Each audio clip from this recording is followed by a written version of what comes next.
Ito mga boss ang mga nakakatawang moments ito nga ni Nikola Jokic bago at matapos itong ang NBA All-Star Game. Minsan lang nating makita na ganito kakulit etong si Nikola Jokic. Kadalasan ay seryoso to sa loob ng game. At ito, Victor Wembanyama disappointed mga boss no matapos nga silang matalo sa All-Star Game. Tapos nga niyang subukang i-save etong ang event.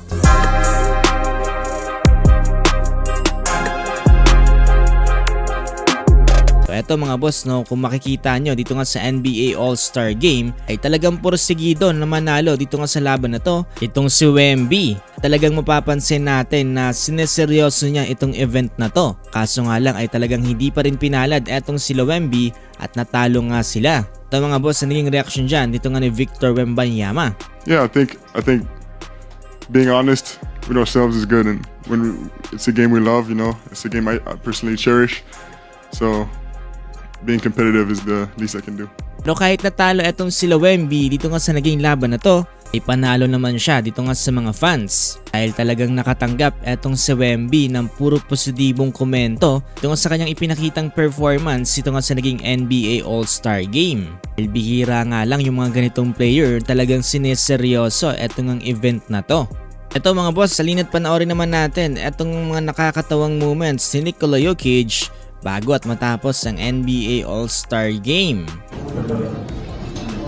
Where's the alien? I want the alien.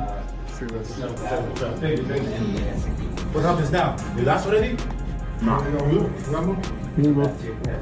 Please. You really brought a book? Yeah, I read before every game.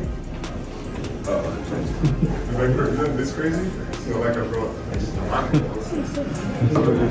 It's already, okay?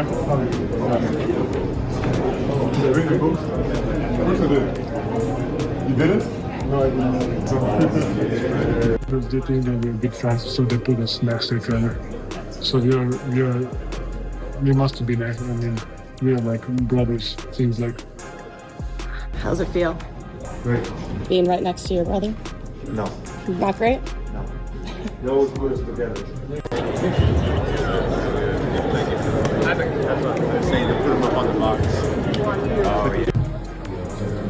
This is a Serbian thing. Serbian.